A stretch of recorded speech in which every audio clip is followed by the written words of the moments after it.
Para alguns, eu vou falar a parada mais óbvia do planeta. Para outros, talvez eu vou falar a maior atrocidade que já saiu da boca de um ser humano. O amor não existe. A gente tem meio que uma necessidade há muito tempo de precisar suprir ou procurar significado em alguma coisa que a gente não tem resposta lógica e concreta.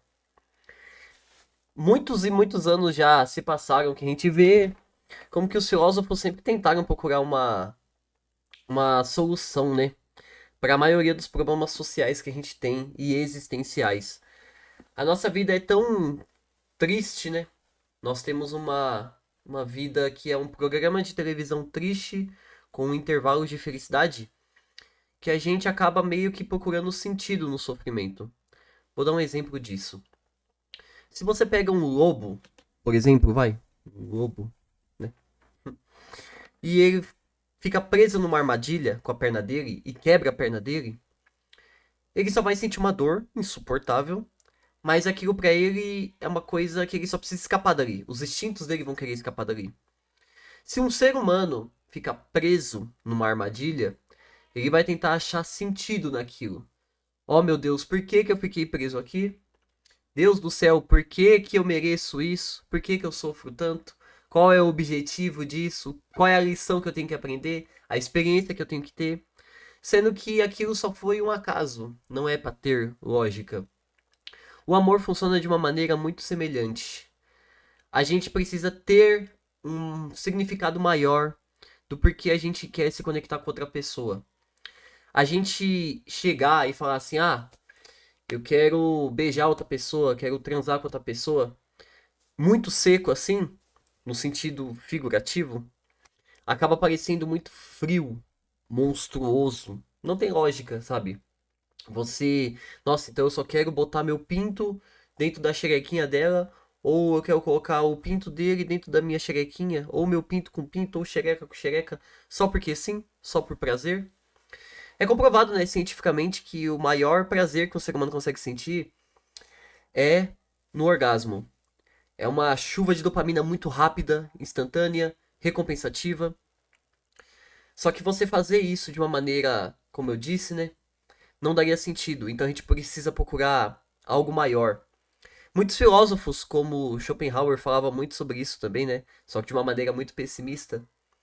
Sobre como a gente precisa procurar um significado disso. Eu não quero chegar, por exemplo, na sua mãe e colocar o bingolinho dentro dela do nada. Eu quero que aquilo tenha um sentido. Eu quero que eu tenha conexão com ela. Hoje em dia o pessoal chama de demissexual. Acho que é demi. Eu não lembro direito. É o que a pessoa, pra ela. Não, não é demissexual, é outro nome. É quando a pessoa ela precisa ter um sentimento, ela precisa ter uma conexão, uma profundidade pra aquela relação fazer sentido, sabe? Então, isso acaba tirando o sentido das coisas e a lógica das coisas. Por que que eu vou colocar meu bingolinho dentro da sua mãe ou o bingolinho do seu pai dentro de mim, sendo que é à toa, só por prazer? Como somos animais, né? Temos a necessidade da reprodução. A nossa espécie não pode morrer. Assim como a gente também, geralmente, mesmo numa uma situação toda fodida, toda lascada, a gente ainda procura maneiras de se sobressair. Algumas pessoas até chamam isso de. Eu vi muito isso em mangás, né? Em Berserk, por exemplo. Que mesmo se eu te colocar num quarto cheio de espinhos, no qual você tá sangrando, no qual você tá com pouco oxigênio, você tá num lugar totalmente fechado, ainda assim você vai procurar um jeito de sair dali. O seu instinto de sobrevivência sempre vai querer sair dali. Assim como o nosso instinto precisa de reprodução. A gente precisa ter uma lógica, algo maior, sabe? Tô até com algumas coisas anotadas aqui. Michel Foucault dizia que o amor é uma criação cultural moldada por normas sociais e históricas. Quanto mais antigamente a gente volta, menos tecnologia a gente tem. E a gente colocava. A gente, a humanidade, colocava muita lógica no divino, no celestial. Ai, mas nós humanos estamos aqui na Terra por um objetivo, fomos escolhidos para algo, algo muito maior. E nunca foi isso. Nunca foi isso. A gente só foi o acaso, sabe? Foi a lei da causalidade. A gente acabou chegando aqui. E é isso. Não tinha um porquê, não tinha um motivo, não somos especiais.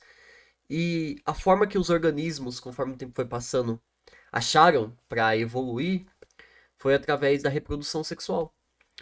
Só que não conseguia encontrar um sentido nisso só para isso. Schopenhauer dizia que a ilusão biológica do amor era um impulso por causa que a gente precisava mascarar essa necessidade, sabe? De o porquê que eu me apaixonei por uma pessoa, o porquê que eu tenho que estar com essa pessoa e o porquê que tinha que ter sentido em eu passar a vida inteira com essa pessoa e ainda colocar um boneco no mundo, uma criança no mundo e repetir o ciclo. Nietzsche já era um pouco mais pesado, né, nessas palavras. Nietzsche dizia que era um egoísmo disfarçado. E eu acho muito interessante o ponto de vista dele, né? Apesar de Nietzsche na história ser bem controverso, né? Principalmente depois que ele viu o cavalo lá, né? No meio da rua.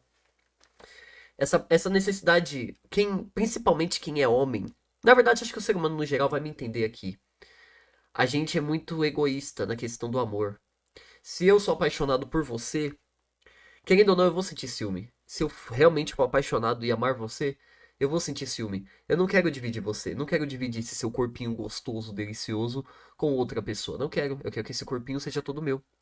Então a lógica do amor, na visão do Nietzsche, ela acaba encaixando muito mais numa necessidade daquilo ser seu, eternamente seu, e de mais ninguém. Ninguém pode tocar. É como se fosse uma propriedade sua, sabe?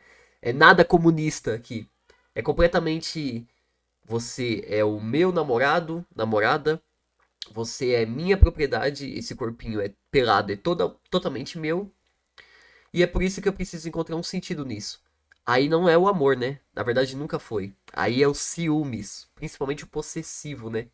Porque essa pessoa que você ama vai ter necessidades, vai precisar ter contato social com outras pessoas. E isso sempre vai te causar aquele foguinho chato aqui, né? Que fica bem aqui. Que é o ciúme, né? Que é a raiva, aquele sentimento compulsivo. Jean-Paul Sartre dizia que o amor não possui uma essência universal. É um projeto humano repleto de ambiguidades e contradições. E se tem uma coisa que com certeza o não existente, amor é contraditório. O amor não segue a lógica. Ele segue o instinto, a necessidade, o afeto, a emoção. Quando você ama alguém, quando você ama de verdade alguém, essa pessoa às vezes faz muito mal pra você, no ponto de até virar um amor tóxico e caindo até numa síndrome de Estocolmo. Mas mesmo assim, você tá ali, insistindo, porque o seu corpo tem muitas necessidades afetivas, sociais, biológicas, sexuais, pra você ter que estar ali com a pessoa. Você tem que encontrar sentido. O ser humano é muito vazio quando a gente acha que a nossa existência não tem nenhum sentido e não tá aqui pra nada. A gente quer significado em tudo. Assim como o exemplo que eu falei no começo, né? Quando a perna de um lobo tá presa numa armadilha, ele não procura sentido. Mas a gente procura. A gente acha que, ai, foi um erro do passado. Se você for religioso, ah, eu estou pagando um pecado, joguei pedra na cruz. Eu. É um karma, sabe? E se você não for religioso, ainda assim você vai ver aquilo como, pô, mosquei. Faltou experiência aqui. Faltou eu prestar atenção aqui. E acho que é isso que mais corrói e machuca uma pessoa. E é por isso que a maioria não vai concordar com o que eu digo quando eu digo que o amor não existe. Porque ninguém consegue aceitar algo tão fútil, frio. Como assim eu só quero ter uma relação com uma pessoa por um sentimento egoísta, por necessidade de reprodução? Como assim? Isso tá errado. Isso é vazio. Isso está menosprezando e, como que eu posso dizer, está transformando a outra pessoa como se fosse num produto. Que eu quisesse, eu compro uma blusa, Paguei caro nessa blusa, viu, mano? Paguei caro. Fã de BMTH sofre na hora de comprar roupa.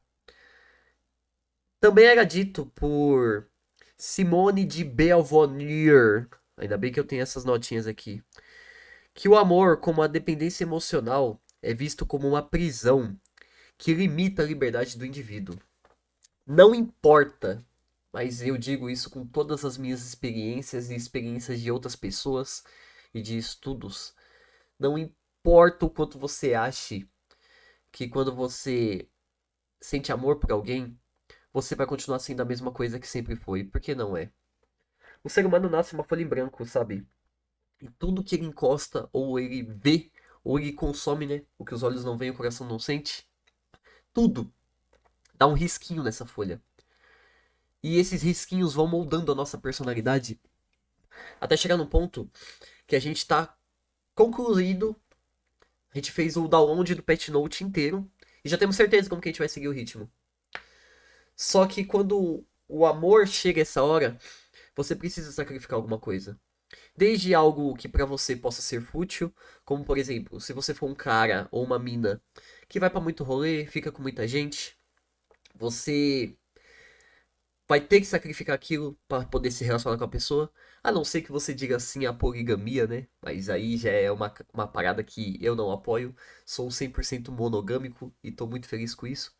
E por mais conservador que isso pareça, né? Hoje em dia, né? Parece conservador. Cada vez mais, né? A poligamia tem ficado normal. Porque as pessoas não conseguem mais se reatar como antigamente.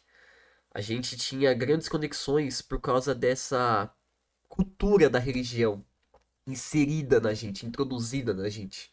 Era tão forçado a religião dentro da gente que ela sempre forçava esse sentido. O casamento é uma vez só, é pecado se divorciar, é pecado o sexo antes do casamento. E por mais que eu não queira falar isso, é verdade que é fato que uma pessoa ficava muito mais apegada, né? O primeiro namorado, o primeiro contato sexual, o primeiro casamento, o primeiro beijo com uma pessoa só, você obviamente vai ter mais apego do que se você já ficou, já transou com mais de 200 pessoas. Se você já terminou 200 casamentos. Então, provavelmente os filósofos ou religiosos antigos sabiam disso. Sabiam que a gente não ia conseguir manter uma sociedade com amor forte se não tivesse essas regras impostas de uma maneira escrota, muito escrota. É dito na Bíblia, né, que quanto mais o tempo passasse, mais o amor esfriaria. Por mais que não existe provas, né, que Deus exista, ou provas, né, de que o amor exista, existem provas que nossos sentimentos mexem com a nossa cabeça. E você ter que sacrificar algo, deixar algo de lado, às vezes machuca muito mais do que é recompensador. É por isso que todo relacionamento no começo sempre é muito gostoso, né? Sempre é muito bom. Porque você ainda não viu os pontos negativos da pessoa, você ainda não sentiu os pontos que você vai ter que sacrificar e deixar de lado. Porque nenhum ser humano é igual ao outro.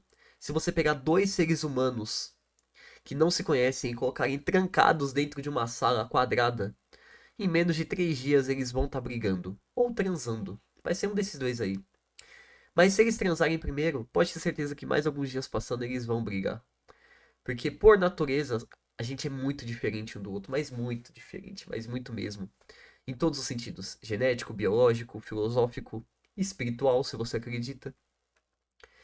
E isso só mostra o quanto essa necessidade da gente ter que colocar o bingolinho dentro do buraquinho para procurar uma lógica de seguir a nossa raça e eu não ter vindo à Terra à toa, só mostra o quão vazio isso é. E, na visão de algumas pessoas, prova que o amor não existe.